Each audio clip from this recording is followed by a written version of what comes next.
Hello, Nafiz. Hello.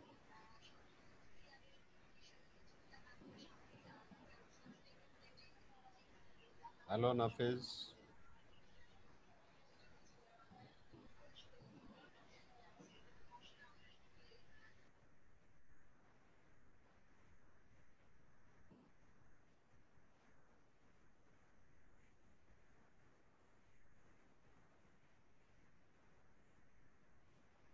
Hello, Nafiz. Hello.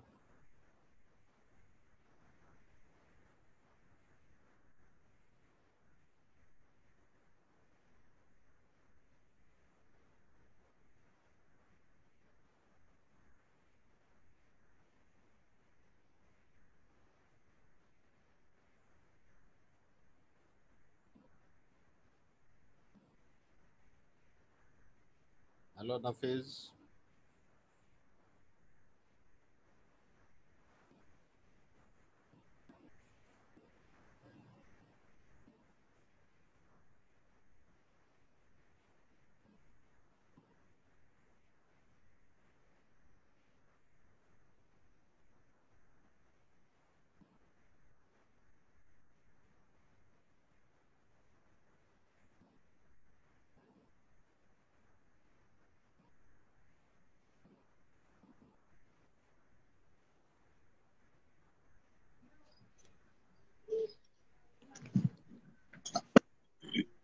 Tanzim. Sir আসসালামু আলাইকুম। ভালো আছো তুমি? আলহামদুলিল্লাহ স্যার, আপনি ভালো আছেন? হ্যাঁ। তুমি কোথায় আছো এখন? স্যার ঢাকাতে স্যার। ঢাকায়। আমাদের কোন চ্যাপ্টার আলোচনা হচ্ছে এখন জানো?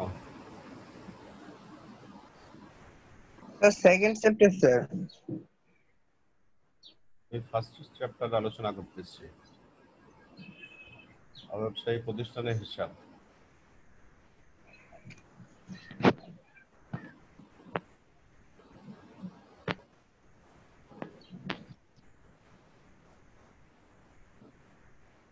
বুঝছো? Yes sir. ব্যবসায়ী প্রতিষ্ঠানের হিসাব নিয়ে তোমার কি কি জ্ঞান হয়েছে বলো দেখে একটু, কি কি করা হয় এখানে? হ্যালো। জি স্যার। ব্যবসায়ী প্রতিষ্ঠানের হিসাব নিয়ে তোমার জ্ঞান কি কি হয়েছে বা কি কি করা হয় এখানে? অবশ্যই ব্যবসা প্রতিষ্ঠানে স্যার আপনার ওইভাবে বলতে পারবো না স্যার। এর আগে ক্লাস করনি? জি স্যার করছিলাম।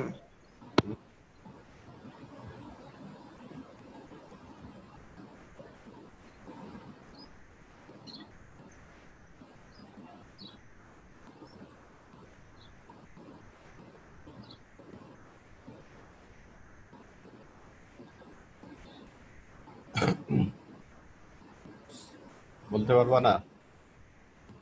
হ্যালো। না স্যার। এখানে প্রাপ্তি প্রদান হিসাব করা হয়। প্রাপ্তি প্রদান হিসাবের, আমাকে শুনতে পাচ্ছ তো? জি স্যার। শুনতে পাচ্ছ? প্রাপ্তি প্রদান হিসাবে ডেবিটে সকল ধরনের প্রাপ্তি লেখা হয়। ডেবিটে সকল ধরনের প্রাপ্তি লেখা হবে। তারপর ক্রেডিটে সকল ধরনের প্রদান লেখা হবে। এই হচ্ছে ব্যাপার। ডেবিটে সকল ধরনের প্রাপ্তি লেখা হবে, আর ক্রেডিটে সকল ধরনের প্রদানগুলো লেখা হবে। ওকে। তাদের যত ধরনের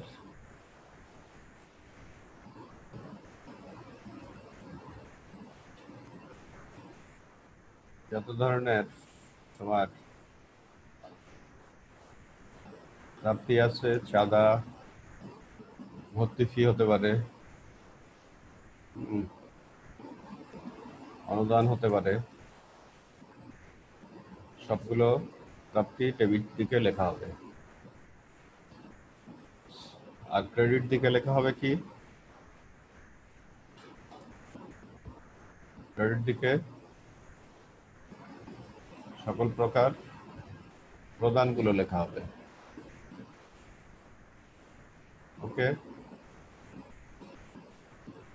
প্রদানগুলো লিখে তারপর তোমার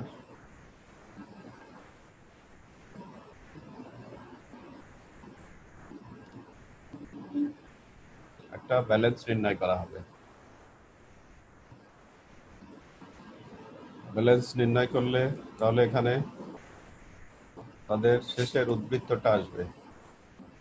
শেষের উদ্বৃত্ত যত টাকা, তত টাকা আসবে। মানে শেষে নগদ যত টাকা আছে সেই টাকাটা আসবে। ওকে। এই হচ্ছে ব্যাপার।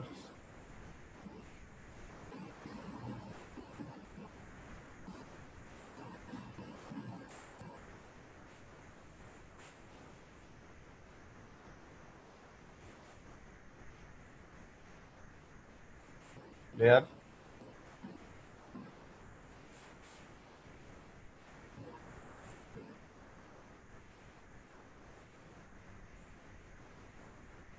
তারপরে আয় ব্যয় হিসাব করা হবে। আয় ব্যয় হিসাবে কি করা হবে? ডেবিট দিকে যত ধরনের চলতি বছরের ব্যয়, এদের চলতি বছরের ব্যয়গুলো ডেবিট দিকে লেখা হবে। চলতি বছরের ব্যয়গুলো ডেবিট দিকে লিখবা।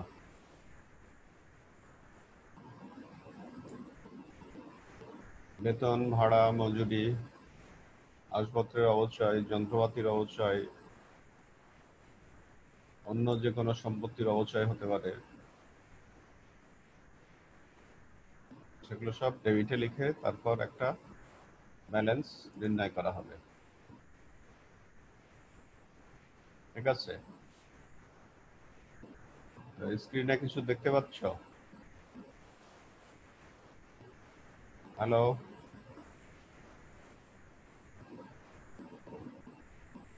একজন বলো, কিছু দেখতে পাচ্ছ স্ক্রিনে? না স্যার। কিছুই দেখতে পাচ্ছ না? না স্যার, আপনার ছবি আসতেছে স্যার। আচ্ছা, এখন এই ব্যয়গুলো তুমি ডেবিটে লিখলা, তাই না? লিখে একটা আয়ের উদ্বৃত্ত আসবে।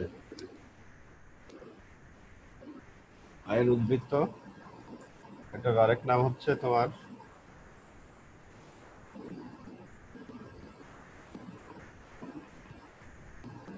এখানে আয়ের উদ্বৃত্ত চলে আসবে। এটার আরেক নাম কি, কেউ বলতে পারবা?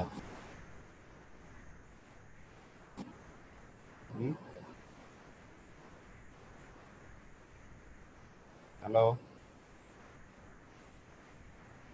এখানে আয়ের উদ্বৃত্ত চলে আসবে।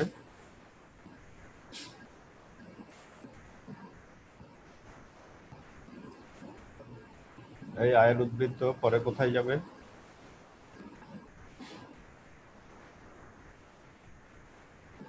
হ্যালো?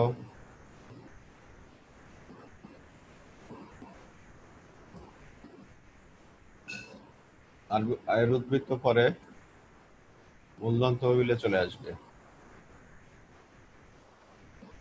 আয়ের উদ্বৃত্ত যা থাকবে সেটা চলে আসবে মূলধন তহবিলে। মূলধন তহবিল জিনিসটা প্রতিষ্ঠানের দায়। দায় কি কারণে?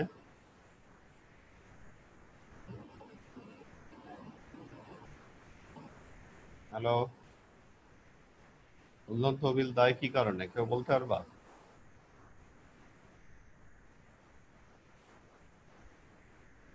বয়েস, মূলধন তহবিল কেন দায়ী? বলো যে কোনো একজন।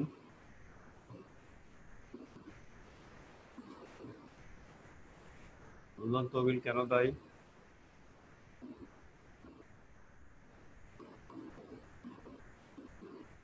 কারণ চিন্তা করা হয় যে টাকা বাইরে থেকে নিয়ে আসা হয়েছে, এই জন্য দায়ী। টাকা বাইরে থেকে নিয়ে আসা হয়েছে, এই কারণে এটি হবে দায়। যে কোনো টাকা তুমি যদি বাইরে থেকে নিয়ে আসো তাহলে দায় পাশে লিখতে হবে। আবার যে কোনো টাকা বাইরে থেকে নিয়ে আসলে সেটা আসবে দায় পাশে।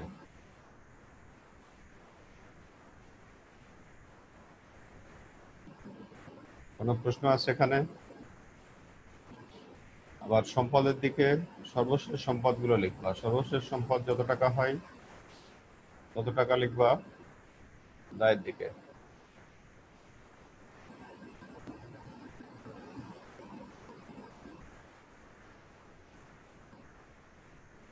সর্বশেষ সম্পদ যত টাকা আসবে তত টাকা লিখবা দায় পাশে।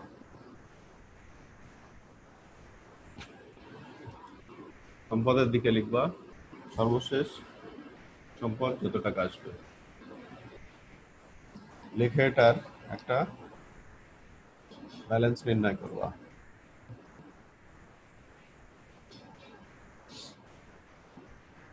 আমরা এখন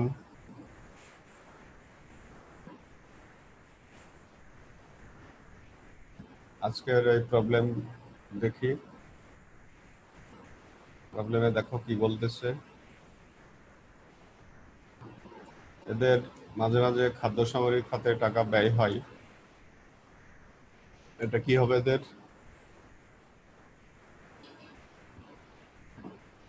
খাদ্য সামগ্রী খাতে এদের টাকা মাঝে মাঝে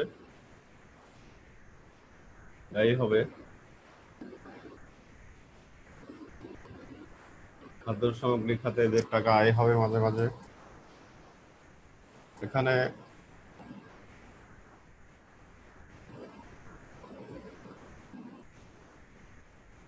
একটা প্রবলেম দেখতে পাচ্ছ। ভয়েস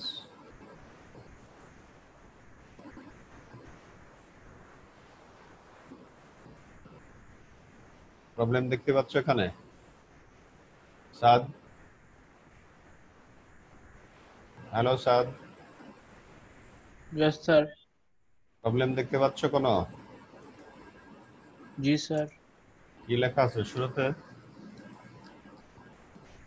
চাঁদপুর ক্লাবের 2018 সালে 31শে ডিসেম্বর সমাপ্ত বছরের প্রাপ্তি ও প্রদান হিসেব নিম্নরূপ: প্রাপ্তিসমূহ নগদ তহবিল আচ্ছা, ঠিক আছে। 1/18 4,200 টাকা।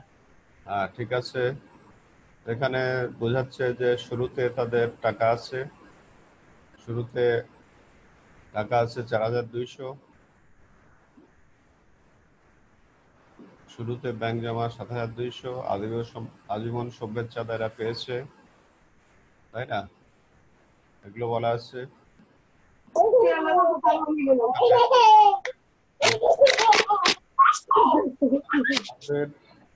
তোমার এখান থেকে খারাপ সাউন্ড আসতেছে, ড্রপ করো। চাঁদা এখানে 2018 সালের আছে 23,200। চাঁদা 17 সালে 1200, 19 সালের 2000। অঙ্কটা হচ্ছে 18 সালের। তাহলে আয়ের ভিতরে লিখতে হবে 18 সালের চাঁদা। ভর্তি ফি পাইছে 6,000। খাদ্য সামগ্রী বিক্রয় 7,000। এটা আয় ওদের। 10% সরকারি সঞ্চয়পত্রে সুদ পাইছে 2,000। টুর্নামেন্ট ফান্ডে প্রাপ্তি 4,500। এদের একটা ফান্ড, একটা টুর্নামেন্ট চালায় এরা, সেখানে পেয়েছে 4,500। আর বেতন ও ভাড়া 9 মাসের দিচ্ছে 9,000। এখান থেকে তোমার বুঝে নিতে হবে যে 3 মাসের বকেয়া। 3 মাস বকেয়া মানে ভাগ 9 গুণ 3 করবা, তাহলে 3 মাসের বকেয়ার পরিমাণ চলে আসবে। তাহলে 3 মাসের বকেয়া চলে আসবে 3,000। এরা পাওনাদারকে পেমেন্ট করছে 4,500। পাওনাদারকে কেন পেমেন্ট করলো 4,500? কারণ পাওনাদারকে টাকা পেতো এই জন্য, হয়তো ধারে খাদ্য সামগ্রী মনে করো কিনছে, বা অন্য কোনো কারণ হতে পারে। তারপরে তোমার খাদ্য সামগ্রী ক্রয় 3,400, এটা ব্যয়। টুর্নামেন্ট ফান্ড থেকে মঞ্জুরি, কোনো ফান্ড থেকে মঞ্জুর করলে ফান্ড কমে যাবে। অভিকর ব্যয়, টেলিফোন খরচ ব্যয়, বিবিধ খরচ, সাহায্য প্রদান সব ব্যয়। মেরামত 2/5 আছে 500 টাকা। মেরামত 2/5 হবে 500 টাকা আছে। মজুরি আছে। তারপর মজুরি মূলত 2,400 আছে। এটা মনে রাখবা যে মজুরি মূলত 2,400 টাকা আছে।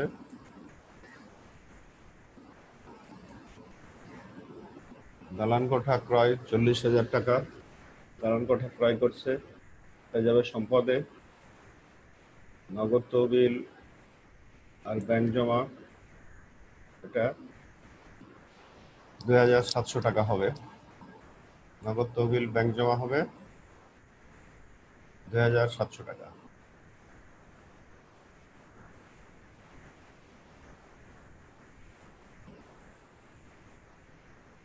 এটাও খেয়াল রাখতে হবে। নগদ তহবিল ব্যাংক জমা আছে 2700। এগুলো তাদের আছে। ব্যয়ের মধ্যে আর কিছু সমন্বয় আছে এখানে। বছরের শুরুতে হাতে নগদ 2018 সাল থেকে এই পর্যন্ত তাদের হাতে নগদ ছিল 3200 টাকা। এগুলো তাদের সমন্বয়। নিচে যেগুলো বলা আছে এগুলো হচ্ছে সমন্বয়। পাওনাদার 8000 বছরের শুরুতে ছিল। নগদ তহবিল 3200 বছরের শুরুতে। ব্যাংক জমা 7200। দালান কোঠা 50,000। চাঁদা অনাদায়ী আছে। চাঁদা অনাদায়ী গত বছরের 2000 টাকা। প্রদত্ত মজুরির মধ্যে 200 টাকা বিগত বছরের যেহেতু আছে এই জন্য মজুরি থেকে বাদ যাবে ব্যয় নির্ণয়ের সময়। আর চলতি বছরের বকেয়া 150 আছে, এটা যোগ হবে। চলতি বছরের বকেয়া যেটা 150, এটা হবে যোগ। দালান কোঠার বর্তমান মূল্য 86,000। এখানে যেটা বিবেচনায় আসবে 50,000 টাকা ছিল, ক্রয় করছে 40,000, তাহলে থাকার কথা 90,000 টাকার। 90,000 টাকার থাকার কথা। এখন এই 90,000-এর মধ্যে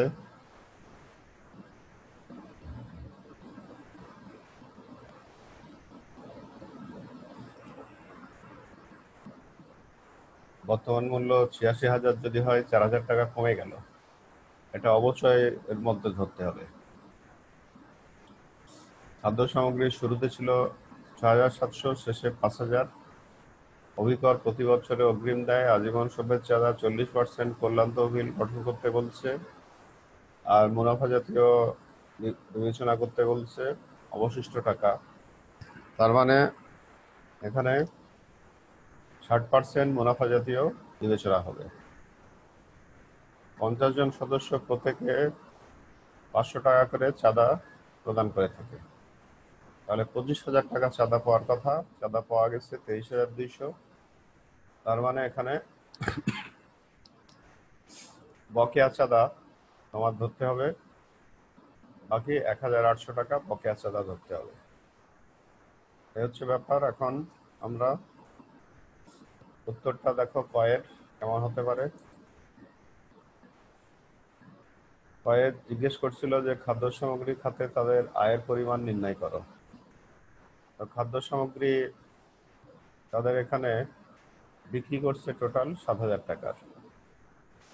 খাদ্য সামগ্রীর জন্য তাদের ব্যয় হচ্ছে, প্রারম্ভিক খাদ্য সামগ্রী ছিল 6,700, ক্রয় করছিল 3,400, দিয়ে মোট হয় 10,100 টাকা, আর বিক্রি করেনি 5,000। তাহলে তাদের ব্যয় হচ্ছে খাদ্য সামগ্রী খাতে 5,100 টাকা ব্যয়, আর খাদ্য সামগ্রী বিক্রি করছে 7,000 টাকা। তাহলে এখানে আয় হবে কত? আয় হবে বাকি 1,900 টাকা হবে আয়। ব্যয়ের যে ব্যবধান, এটা জানো যে তুমি আয় করেছো, আবার আয়ের পেছনে তোমার একটা ব্যয় আছে। সেই ব্যয়গুলো হচ্ছে নিট ব্যয় হচ্ছে তাদের 5,100 টাকা। তাহলে খাদ্য সামগ্রীর জন্য আয় হচ্ছে 1,900 টাকা। তারপরে ব্যয় নির্ণয় করতে বলছিল।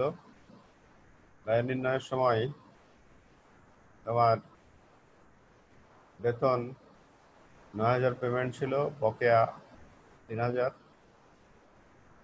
যে এখন টোটাল বেতনের জন্য ব্যয় 12,000।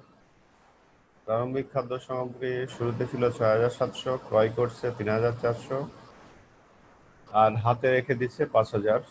তাহলে খাদ্য সামগ্রীর জন্য ব্যয় একটু আগে দেখলাম 5,100। অভিকর 1,000 টাকা ব্যয়। টেলিফোন বিল ব্যয় 500, বিবিধ খরচ 600, সাহায্য প্রদান 1,200, মেরামত 2/5 500 টাকা। এখান থেকে 1 অংশের মান আগে বের করা লাগবে। 2/5 অংশ সমান যদি 500 হয়, 1 অংশ সমান হবে কত হবে? 500 গুণ 5/2। 1 অংশ সমান বেশি হয়, তাতে 1250 আসে, কিন্তু পেমেন্ট করা আছে 500 টাকা, তাহলে বকেয়া হবে 750। টোটাল 1250। মজুরি 2400 আছে। বিগত বছরের পেমেন্ট 200 মাইনাস, আর চলতি বছরের পক্ষে 150 প্লাস দিয়ে টোটাল হচ্ছে 2350। দালান কোঠার অবচয় 4000 দিয়ে এদের মোট ব্যয় হয়ে যাচ্ছে 28000 টাকা। তারপর বলছে মুনাফা জাতীয় আয় নির্ণয় করো ক নাম্বারে। চাঁদা পাওয়ার কথা ছিল 25,000, 18 সালের পাইছে 23,200, তার মানে অনাদায়ী আছে 1800, এর টোটাল হলো 25,000। আজীবন সভ্যের চাঁদা 6,000, কারণ টোটাল আজীবন সভ্যের চাঁদা 60% বলছিল যে তোমার মুনাফা জাতীয় ধরতে। মুনাফা জাতীয় আয় আর আয় একই কথা। ভর্তি ফি 6,000 আয়, সঞ্চয়পত্রের সুদ 2,000 আয়, খাদ্য সামগ্রী বিক্রয় 7,000 দিয়ে টোটাল আয় দাঁড়াচ্ছে 46,000। এটা হলো গয়ের উত্তর। এবার তোমাদের কোথায় কার প্রশ্ন আসছে বলো। কোথাও কারো প্রশ্ন থাকলে বলো এবার।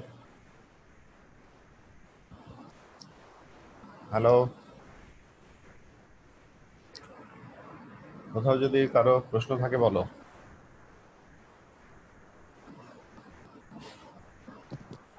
স্যার প্রশ্নটা আরেকবার বের করে একটু দেন তো, স্ক্রিনশট নেওয়া হয়নি।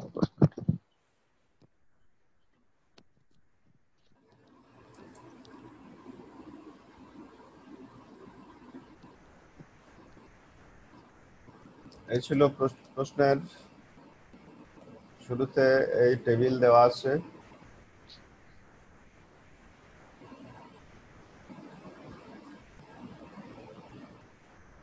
নিয়েছো স্ক্রিনশট? Yes sir. তারপরে তোমার এটা দেওয়া আছে, এই সমন্বয়গুলো, আর তোমার কি কি তৈরি করতে হবে সেটা বলছে। এখন বলো কোথায় কার কি প্রশ্ন আছে বলো।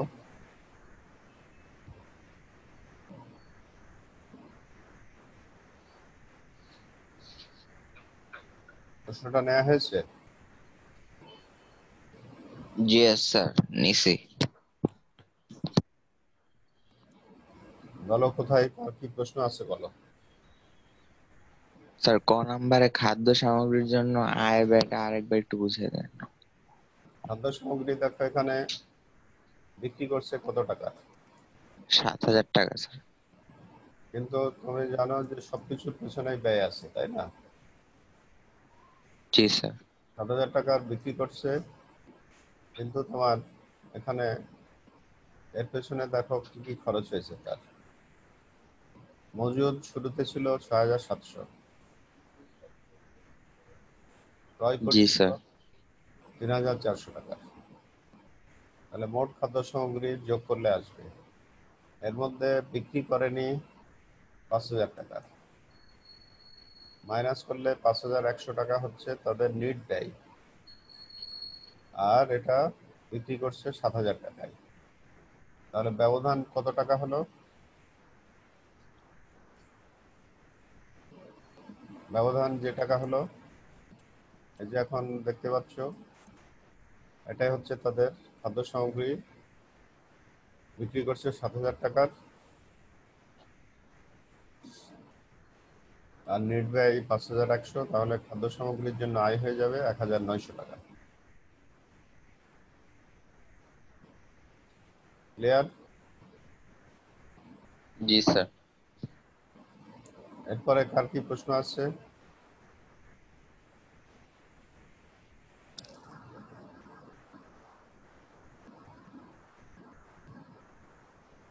হ্যালো,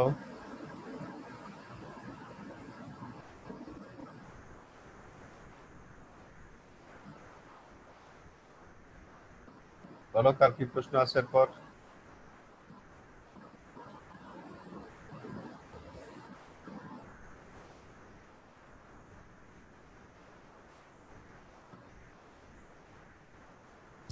হ্যালো সাদ,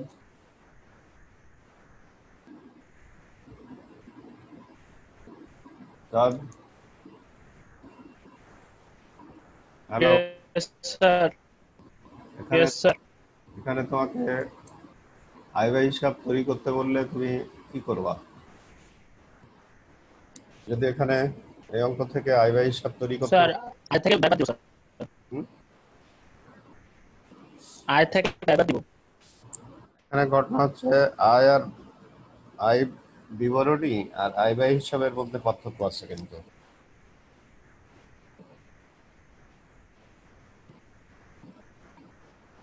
আমাকে বলছি একটা আমি স্যার নিচে নিচে লিখতে হবে আর আরেকটা দুই পাশে, ডান আহ, পাশে লিখে বাম পাশে হবে। এটা একটা আয় ব্যয় হিসাব হলে না, না, দুইটা নিচে।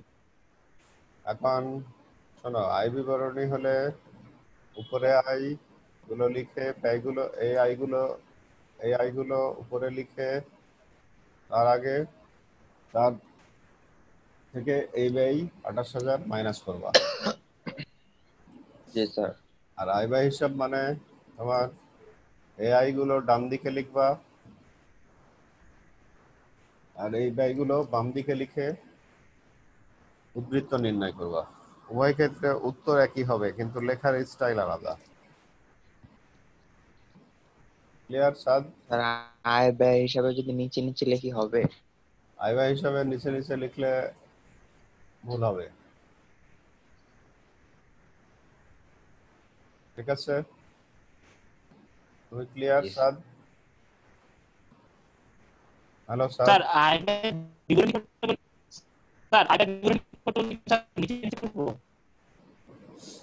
আমার ভালো শোনা যাচ্ছে না, হয়তো সাউন্ডের কোনো প্রবলেম আসছে। তবে আয় ব্যয় হিসাব হলে ডান দিকে আয় আর বাম দিকে ব্যয়গুলো লিখবা। আয় ব্যয় হিসাব হলে ডান না স্যার, দিকে বিবরণী, স্যার, বিবরণী। হুম বিবরণী, স্যার। আয় বিবরণী হলে বিবরণী, আয় ব্যয় বিবরণী। বিবরণী হলে এই আয়গুলো উপরে লিখে সেখান থেকে তোমার এই ব্যয়গুলো মাইনাস করবা, দিয়ে তোমার ব্যতিরিক্ত আয় বা আয়ের উদ্বৃত্ত বের হবে।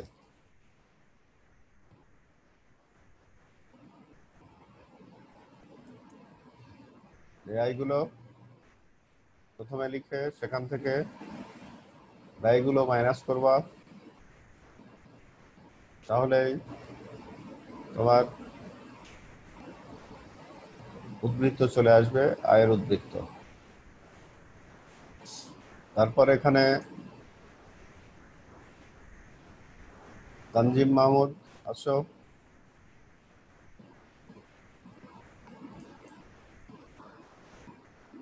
এই একই একই প্রশ্ন থেকে যদি তানজিম মাহমুদ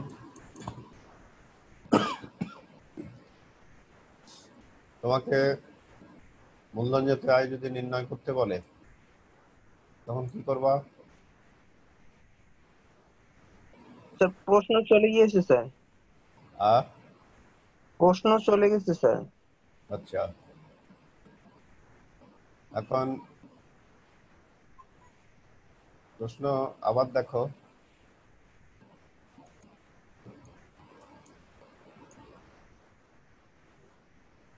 এই যে এখান থেকে যদি তোমার মূলধন তহবিল যদি নির্ণয় করতে বলে তখন কি তৈরি করবা? স্যার মূল প্রারম্ভিক মূলধন সম্পদ থেকে প্রারম্ভিক মূলধন দায় বিয়োগ করতে হবে স্যার। হ্যাঁ, প্রারম্ভিক মূলধন বলে কিছু নয় এখানে মূলত। স্যার, প্রারম্ভিক সম্পদ থেকে প্রারম্ভিক দায় বিয়োগ করতে হবে। হুম, তো সেই প্রারম্ভিক সম্পদের মধ্যে কি কি লিখবা? স্যার, নগদ তহবিল, ব্যাংক জমা দুইটাই প্রারম্ভিকটা, 4,200 আর 7,200। হুম, তারপরে স্যার লিখবো বেতন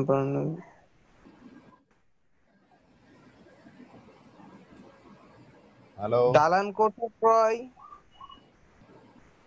তারপরে স্যার এই যে 1 জানুয়ারি 2018 সালে যেগুলা দেওয়া আছে স্যার। দালান কোঠা ক্রয় কি সম্পদের মধ্যে লিখবা মূলধন তহবিল নির্ণয়ে? না সরি স্যার, এটা লেখা হবে না, এটা স্যার প্রারম্ভিক না স্যার। এটা এই যে 1 তারিখে যেগুলো দেওয়া আছে স্যার, ব্যাংক জমা, দালান কোঠা, তারপর স্যার অনাদায়ী চাঁদা আর ডাইস স্যার, পাওনাদার। অনাদায়ী চাঁদা কত লিখবা মূলধন তহবিল নির্ণয়ের সময়? অনাদায়ী চাঁদা অনাদায়ী চাঁদা স্যার 2000। 2000 লিখবা না 1200 লিখবা? ঠিকভাবে চিন্তা করে বলো। অনাদায়ী চাঁদা 2000 লিখবা না কত লিখবা?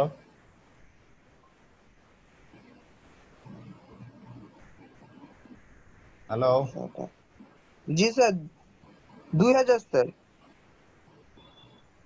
2000 লিখবা। এগুলো সব জি স্যার। যোগের ভিতর লিখবা। আর কি লিখবা সম্পদের ভিতর?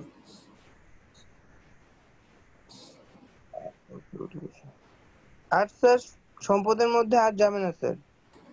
এখন শোনো, এই যে সঞ্চয়পত্রের সুদ, সঞ্চয়পত্রের জি সুদ স্যার। যে সঞ্চয়পত্রের সুদ যে 2000 পাওয়া গেল, হ্যাঁ, এটা কোথা থেকে পাওয়া গেল?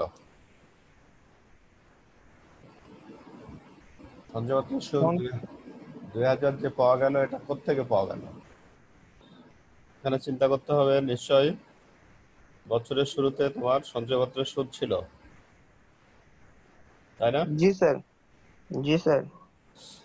এরকম চিন্তা করতে হবে যে বছরের শুরুতে নিশ্চয়ই সঞ্চয়পত্রের সুদ ছিল, তোমাদের সঞ্চয়পত্র নিশ্চয় ছিল। তো 2000 টাকা যদি সুদ পাই, অঙ্ক করেছো না ছোটবেলাতে যে 10 টাকা সুদ হলে আসল 100, 1 হলে কত আর 2000 হলে কত, দিয়ে এখানে সঞ্চয়পত্রের মান বের করতে হবে। সঞ্চয়পত্রের মান বের করলে 20,000 টাকা আসবে। এই সঞ্চয়পত্রের সুদ তোমার চলে যাবে। এই সঞ্চয়পত্রের আসল টাকা মূলধন তহবিল নির্ণয়ের সময় সম্পদে যাবে। সঞ্চয়পত্র বলে সম্পদের ভিতরে যাবে। মনে স্যার থাকবে। এখানে কি সঞ্চয়পত্র সুদ 2000 টাকার উপরে 10% ধরবো নাকি 20,000 টাকার উপর 10%? না, এখানে বোঝাচ্ছে যে সঞ্চয়পত্র সুদ 2000 পাওয়া গেছে, এখান থেকে সঞ্চয়পত্রের আসল টাকা মূল্য বের করতে হবে তোমার। ও আচ্ছা। 10 টাকা। তো স্যার এটা প্রারম্ভিক মূলধন তহবিলে আসবে? আহ, হ্যাঁ, সঞ্চয়পত্র পরিমাণ 20,000 বের হবে, দিয়ে এটা প্রারম্ভিক মূলধন তহবিল নির্ণয়ের সময় সম্পদে দেখাতে হবে। স্যার এটা সুদটা দেখাবো নাকি আসলটা সঞ্চয়পত্র যেটা 20,000? 20,000 আসবে, এটা সম্পদে দেখাতে হবে। তুমি লিখবা তাহলে ও 10 টাকা, 10 টাকা যদি সুদ হয়, সঞ্চয়পত্রের পরিমাণ 100, 1 হলে কত আর 2000 হলে কত, এইভাবে তোমার আসবে। সঞ্চয়পত্রের পরিমাণ 20,000, ওই 20,000 মূলধন তহবিল নির্ণয়ের সময় সম্পদে দেখাবা। তারপরে তানজিম, সম্পদে আর কিছু আসবে? হ্যালো তানজিম, জি স্যার। সম্পদে আর কিছু আসবে?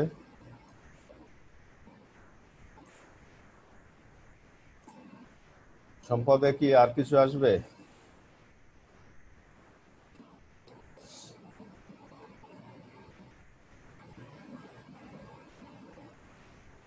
সম্পদে আরো আসবে তোমার এই যে খাদ্য সামগ্রী, শুরুতে ছিল 6,700 টাকা, এই টাকা আসবে। সম্পদে শুরুর খাদ্য সামগ্রী মজুদ ছিল 6,700, এই টাকাও সম্পদে আসবে। তারপরে আরো একটা ব্যাপার আসবে, এই যে অভিকর প্রতি বছর 31শে মার্চ পর্যন্ত অগ্রিম দেওয়া হয়। 31শে মার্চ পর্যন্ত অগ্রিম দেওয়া হয় মানে এই বছরও নিশ্চয়ই অগ্রিম দিচ্ছে, তাই না? গত বছর অগ্রিম দেওয়া ছিল, প্রতি বছরই অগ্রিম দেয় তারা। গত বছর যেহেতু অগ্রিম দেওয়া ছিল 1,000 টাকা, পুরো বছরে হলে 3 মাসের হবে 250 টাকা। এই 250 টাকা অগ্রিম অভিকর সম্পদে যাবে মূলধন তহবিল নির্ণয়ের সময় সম্পদে। এবার তানজিম, স্যার এটা বুঝি না, এখানে 3 মাসের কেন? প্রতি বছর এখানে বলা আছে যে তোমার অভিকর প্রতি বছর 31শে মার্চ পর্যন্ত অগ্রিম প্রদত্ত হয়। এই কারণে এটা বোঝাচ্ছে যে গত বছরও অগ্রিম দেওয়া ছিল, 31শে মার্চ পর্যন্ত, 3 জি মাসের স্যার। অগ্রিম দেওয়া ছিল।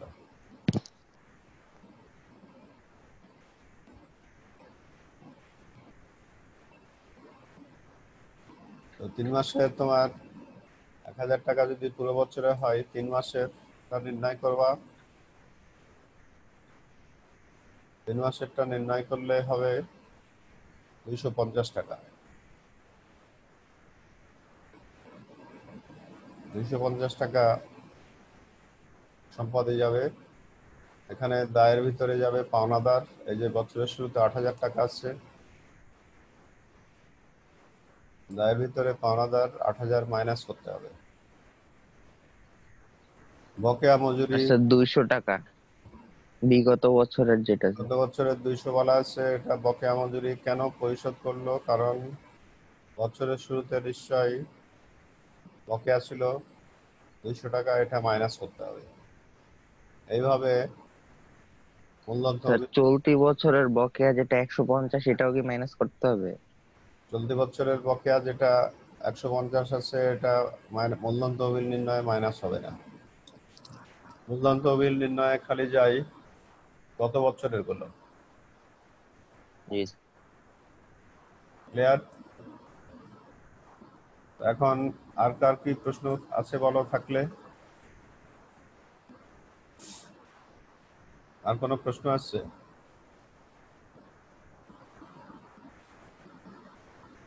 এইভাবে আমরা এগুলো নির্ণয় করব। আর আরো প্র্যাকটিস করতে হবে, আরো প্র্যাকটিস হবে এই চ্যাপ্টারের উপরে।